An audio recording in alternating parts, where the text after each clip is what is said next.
Holiness Dalai Lama ने चीन से बातचीत पर एक बड़ा बयान दिया है। दलाई लामा ने कहा कि मैं चीन से बातचीत के लिए हमेशा से तैयार हूं और चीन भी मुझसे संपर्क करने की कोशिश कर रहा है। हम चीन से आजादी नहीं मांग रहे बल्कि पीपुल्स रिपब्लिक ऑफ चाइना का हिस्सा बने रहेंगे। दलाई लामा ने कहा कि चीन अब बदल रहा है और वो उसे ये एहसास हो गया है कि तिब्बती लोगों की भावना बहुत मजबूत है, इसीलिए तिब्बती समस्याओं से निपटने के लिए वो मुझसे संपर्क साधना चाहते हैं। मैं भी तैयार हूँ। चीन आधिकारिक और अनौपचारिक रूप से मुझसे संपर्क करना चाहता है और मैं बातचीत के लिए तैयार हूँ, ये दलाई लामा का बयान है।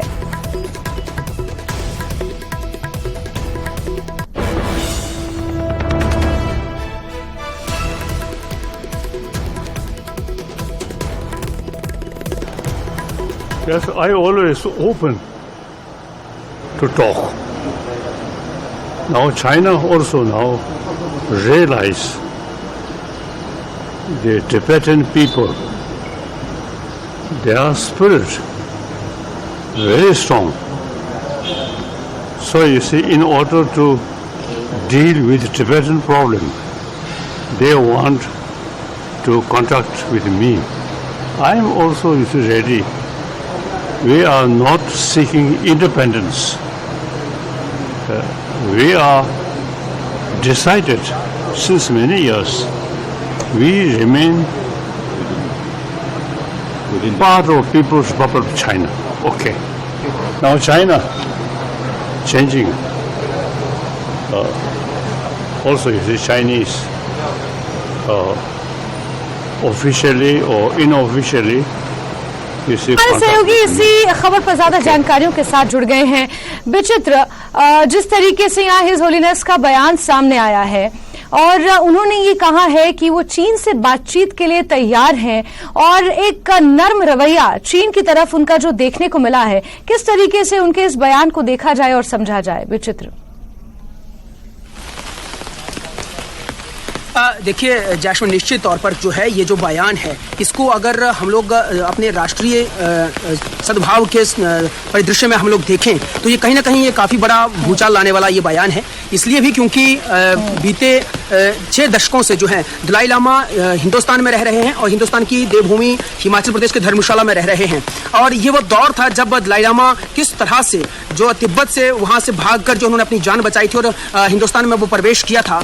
शायद वो भी खुद उस दिन को नहीं भूले होंगे, क्योंकि वो जो दिन था वो 17 मार्च 1959 का वो दिन था जब वो किसी तरह से रात के अंधेरे में जान बचाकर जो है तिब्बत से वहाँ से भागकर जो है वो महज 15 दिन के अंतराल में उन्होंने पहाड़ों को लांघते हुए तिब्बत और हिंदुस्तान के बीच की सीमाओं के उन जो बड़े बड़े हिमालय पर्वत है उनको लांघते हुए 15 दिन के अंतराल में 31 मार्च 1959 को जो है उन्होंने हिंदुस्तान की सीमा में प्रवेश किया था। और तब से लेकर वो आज दिन तक जो है वो हिंदुस्तान के ही होकर रह गए। और उसके बाद हिंदुस्तान ने जो तमाम सारी चीजें देखी, यानी चाइना का जो आक्रोश देखा, चाइना ने किस तरह से 17 अक्टूबर 1962 को भारत को इस तमाम मुद्दे पर जो वो घसीटते हुए और आक्रमण किया। साथ ही साथ उन्होंने ये भी आरोप लगाया कहीं ना कहीं देश के ऊपर, भारत के ऊपर, कि जो तिब्बत में जो विद्रोह हुआ था 1959 में, उसके पीछे भी रणनीति जो थी वो भारत की, तत्कालीन भारत सरकार की थी। इस तरह के भी आरोप उन्होंने कई तरह के लगाए और उन्होंने ये भी बड़ा संगीन आरोप लगाया था कि कहीं ना कहीं दलाई लामा को वहां से निकालने में भी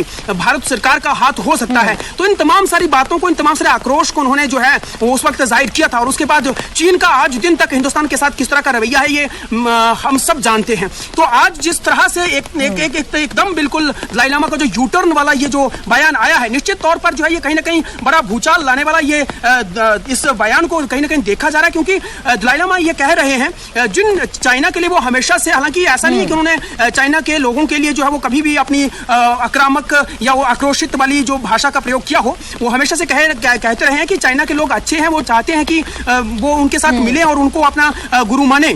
लेकिन वो कभी भी चाइना, उन्होंने ये कहा है कि वो चाइना के साथ समझौता नहीं कर सकते हैं। लेकिन अब वो कह रहे हैं कि वो स्वायत्तता नहीं चाहते हैं, जिस स्वायत्तता के लिए उनके लोगों ने, कितने लोगों ने जो अपनी आत्मदाह उन लोगों ने किए, उन लोगों ने अपनी जानें दे दी हैं और वो चाहते हैं कि तिब्बत एक अलग देश था और अलग देश होना चाहिए। लेकिन आज जो है बयान सामने आया है, ये कहीं ना कहीं थोड़ा सा विवादास्पद भी लग रहा है, क्योंकि एक तरफ वो कह रहे हैं कि People's Republic Party of China के मेंबर्स वो बने रहना चाहते हैं, उस पार्टी से बाहर नहीं निकलना चाहते। फिर एक तरफ वो कह रहे हैं कि बातचीत के लिए भी तैयार हैं। वहीं अगर तिब्बतियों का रवैया देखा जाए तो तिब्बत और चाइना का जो एक संघर्ष है जो कई दशकों से चला आ रहा है, उसे सांस्कृतिक और धार्मिक नरसंहार का भी उसका वर्णन इतिहास में है, उसे सांस्कृतिक नरसंहार के तौर पर भी देखा जाता है एक तरीके से। तो कहीं ना कहीं ये पूरा बयान अपने आप में एक बहुत बड़ा विवाद इस वक्त खड़ा करता हुआ नजर आ रहा है, क्योंकि हिज होलीनेस रिप्रेजेंटेटिव हैं उन तमाम तिब्बतियों के जो उस संघर्ष से लड़ते हुए भारत की सीमा में पहुंचे थे और धर्मशाला में फिर वो बसे थे। तो क्या उन लोगों के संघर्ष के साथ ये एक तरीके से ज्यादती नहीं होगी जिस तरीके से बयान दिया जा रहा है? देखिए जैस्मिन, क्योंकि हम भी इस वक्त जो है तमाम सारी बातों को करने में जो है वो इसलिए भी खुले मन से या उस तरह से पूरी तरह से इस पूरे मामले पर जो है टिप्पणी करने में जो है, क्योंकि हम भी जो है कहीं ना कहीं गुरेज करेंगे। लेकिन ये बिल्कुल आपने बिल्कुल वाजिब सा सवाल उठाया और यही सवाल का जवाब मैं भी देना चाह रहा था कि निश्चित तौर पर तब से लेकर, यानी हम लोग देखें 1959 से लेकर जो है अब तक जो है, क्योंकि 1951 के बाद से ही चीन ने जो है हस्ताक्षर जब किए थे तिब्बत और चाइना के बीच में, जब हस्ताक्षर हुआ था, समझौता हुआ था, उसके बाद से ही चाइना की जो है वो रणनीति तिब्बत को एक तरह से हड़पने की रही है। और उसके बाद से किस किस तरह के हालात तिब्बत में हुए हैं और माजी में भी इस तरह के आरोप जो है वो इनके जो खुद के सिटी सेंट्रल टिबेटन गवर्नमेंट जो इनकी बनी हुई है, एक्साइल गवर्नमेंट जो बनी है, उनके जो पदाधिकारी हैं, उनके जो प्रधानमंत्री यहाँ पर बनते हैं, सिक्योंग बनते हैं, वो भी ये कहते रहे हैं कि उन्होंने हमारी संस्कृति को भी तहस नहस कर दिया। यानी तिब्बतियन जो लोग थे उनको भी अब मदारिन भाषा सिखाई जा रही है या उनके कल्चर को जो है वो तबाह किया जा रहा है। उनके जो जितनी भी एनजीओज हैं, एसोसिएशंस हैं, वो भी इस तरह का आरोप लगाती रही हैं कि चाइना पूरी तरह से जो है वो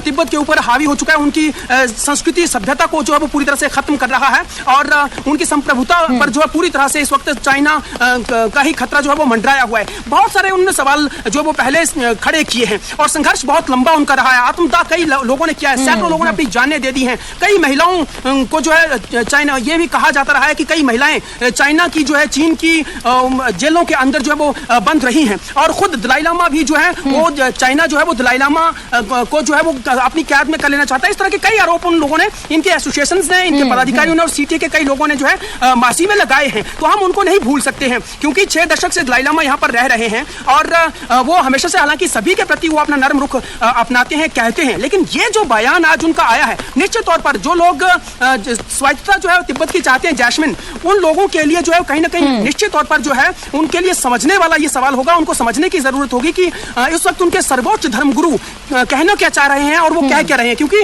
देखिए बयान में उन्होंने साफ तौर पर ये कहा है कि देखिए वो स्वायत्तता नहीं चाहते हैं, वो तो चीन के साथ बने रहना चाहते हैं और वो इनफैक्ट वो सदस्य पीपल्स रिपब्लिक पार्टी के बने रहना चाहते हैं और उनके जो अधिकारी जो है चाइना के भी कुछ अधिकारी अनौपचारिक तरीके से भी जो है वो उनसे बातचीत करना चाह रहे हैं और वो खुले मन से वो भी बातचीत करने के लिए तैयार हैं और वो चाइना भी जाना चाहते हैं। इस तरह की अगर वो मनसा लिए हुए हैं तो ये कहीं ना कहीं उन तमाम लोगों के लिए जो है वो प्रश्न चिन्ह है जो लोग लंबा संघर्ष करते रहे हैं, कड़ा संघर्ष करते रहे हैं और चाइना के ऊपर आरोप लगाते रहे हैं कि चाइना ने उनके साथ जो है क्रूरता वाला व्यवहार किया है। चाइना के अंदर जो है उनके जो वो न केवल दलाई लामा बल्कि उससे पहले के जो लोग तिब्बत में रहते थे उनको बड़ी क्रूरता के साथ जो उनके साथ बड़ा दुर्व्यवहार वहां पर हुआ है और संस्कृति और सभ्यता को खत्म किया। तो वो सवाल फिर क्यों उठाए जाते थे, उन सवालों का क्या मतलब, क्या औचित्य रह जाता है। तो ये तमाम सारे सवाल हैं। निश्चित तौर पर भविष्य के में ये सवाल उठेंगे भी और ये जो संघर्ष करने वाले जितने भी पदाधिकारी हैं या जो लोग हैं या जो एक्साइल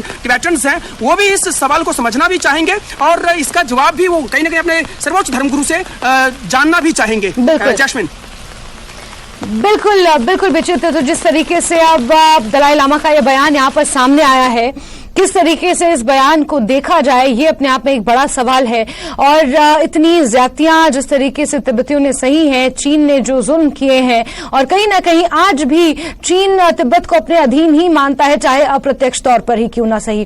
अब ऐसे में दलाई लामा का ये बयान अपने आप में राजनीतिक परिदृश्य में भी, सांस्कृतिक और धार्मिक परिदृश्य में भी कई सवाल खड़े करता है। विचित्र नजर आप बना के रखें, प्रतिक्रियाओं का दौर भी संभवतः इस पर शुरू होगा। जुड़ेंगे आपसे, जानकारी लेंगे। फिलहाल के लिए बहुत शुक्रिया।